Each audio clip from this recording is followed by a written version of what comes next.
대한민국은 빠르게 고령화 사회로 진입했습니다. 이미 65세 이상 인구가 전체의 20%를 넘어섰고 머지않아 초고령 사회로 들어선다고 합니다. 통계청 자료를 보면 2030년이 되면 5명 중 1명이 노인이 됩니다. 그러나 그 수많은 노인들이 모두 여유롭고 편안한 노후를 누리는 것은 아닙니다.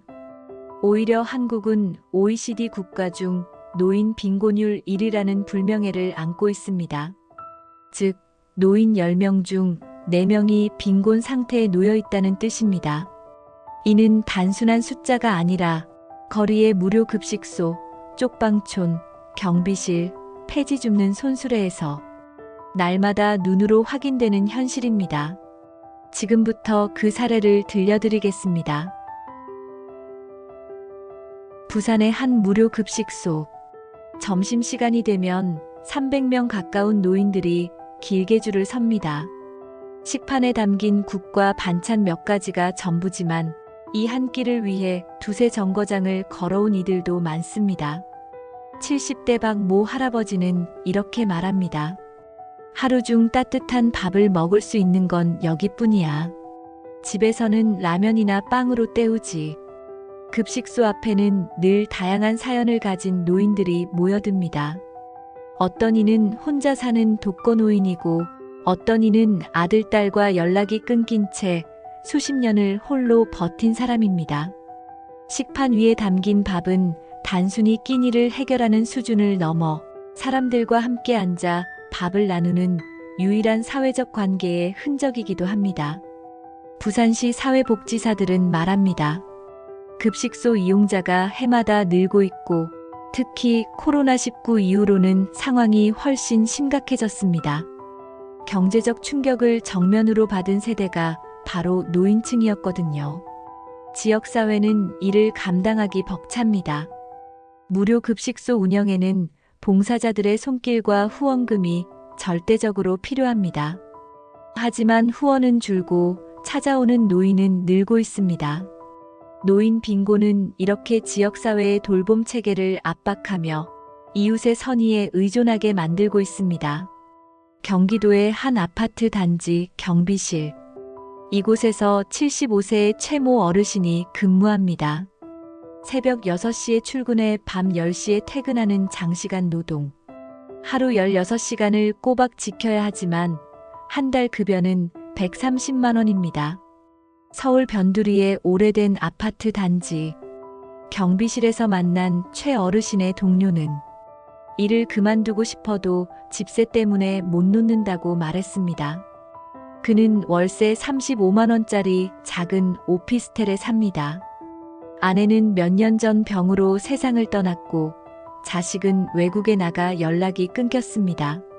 한 달에 130만 원 벌어서 월세 35만 원 내고 공과금 내고 나면 남는 게 얼마 없어요. 고기 같은 건 몇 달에 한 번 먹을까 말까. 이야기를 듣는 순간 노후의 안전망이라는 말은 그저 허울 좋은 단어에 불과하다는 생각이 듭니다. 연금이 없는 노인, 집이 없는 노인, 가족이 곁에 없는 노인은 노동을 그만두는 순간 곧장 생존의 벼랑 끝으로 내몰립니다.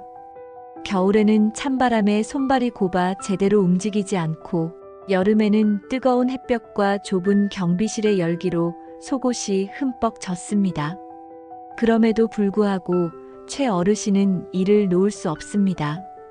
이거라도 해야 밥을 먹고 살 수 있지. 연금도 없고 집도 없어. 일 안 하면 길바닥이야.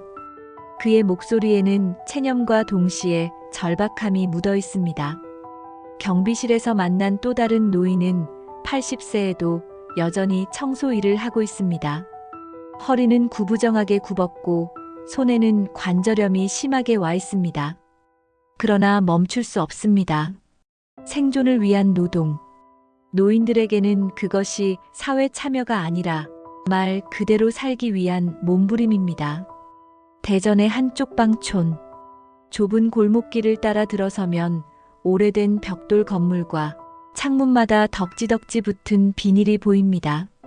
이곳에 사는 78세 이모 할머니는 당뇨와 고혈압을 앓고 있습니다. 매달 병원에서 받아야 할 약값만 15만 원. 하지만 기초연금과 아들의 가끔 보내주는 돈으로는 생활비도 빠듯합니다. 결국 이 할머니는 약을 절반만 복용합니다.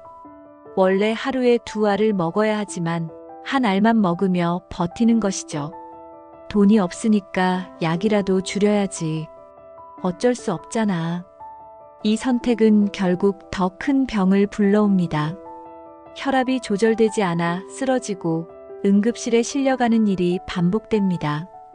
의료비를 감당하지 못하는 노인은 결국 병을 키워 사회 전체에 더 큰 비용을 떠넘기게 됩니다. 개인의 문제가 곧 사회의 문제로 확대되는 이유입니다. 서울 종로구의 한 골목. 새벽 5시 수레를 끌고 폐지를 줍는 82세 노인을 만날 수 있습니다. 허리는 구부정하게 굽었고 손에는 장갑이 아닌 해진 비닐봉지가 끼워져 있습니다. 새벽마다 동네를 돌며 하루 종일 모은 폐지의 값은 겨우 3,000원에서 5,000원. 그러나 이 노인은 말합니다. 이거라도 해야 숨이 붙어 있지. 이 모습은 지역 주민들에게 씁쓸한 충격을 줍니다. 어린아이들은 할머니, 왜 쓰레기를 줍지? 라 묻고 젊은 세대는 나도 저 나이 되면 저렇게 될까라는 두려움을 느낍니다. 노인 빈곤은 단순히 가난의 문제가 아니라 사회 전체의 미래에 대한 불안을 심어줍니다. 빈곤 노인의 모습은 곧 우리 사회가 노후를 어떻게 대하는지를 그대로 보여주는 거울이 됩니다. 정부와 지자체는 다양한 정책을 내놓습니다. 기초연금 확대, 공공일자리 제공, 노인 돌봄 서비스 등. 그러나 현장은 늘 말합니다. 턱없이 부족하다. 예를 들어 독거노인을 위한 방문 돌봄 서비스는 대부분 주 23회, 하루 1시간 정도에 그칩니다. 나머지 23시간은 고스란히 홀로 버텨야 합니다. 이 간극 속에서 수많은 사고와 비극이 발생합니다. 노인 일자리 사업도 마찬가지입니다. 월 27만 원 남짓한 보수를 받으며 공공기관 청소, 공원 관리 같은 단순 업무에 배치됩니다. 하지만 이 일자리마저도 경쟁이 치열합니다. 수많은 노인들이 한정된 자리를 두고 줄을 서야 합니다. 이런 현실은 노인들 스스로를 위축시키고 한편으로는 노인 부양은 국가가 아니라 개인 몫이라는 냉정한 시선과 맞부딪힙니다. 서울의 한 카페에서 만난 30대 청년은 이렇게 말했습니다. 솔직히 저희 세대도 힘들어요. 집값 오르고 일자리 불안하고 연금도 믿을 수 없고 부모님까지 부양해야 한다니 막막해요. 세대 간 갈등은 이렇게 싹트고 있습니다. 노인 세대는 우리가 나라를 일궈놨다라고 말하고 젊은 세대는 당신들 세대가 다 가져갔다라고 맞섭니다. 이 간극은 점점 깊어지고 있습니다. 우리는 모두 언젠가 노인이 됩니다. 그러니 지금 거리를 걷는 저 굽은 어깨를 외면한다는 건 곧 미래의 나를 버리는 일과 같습니다.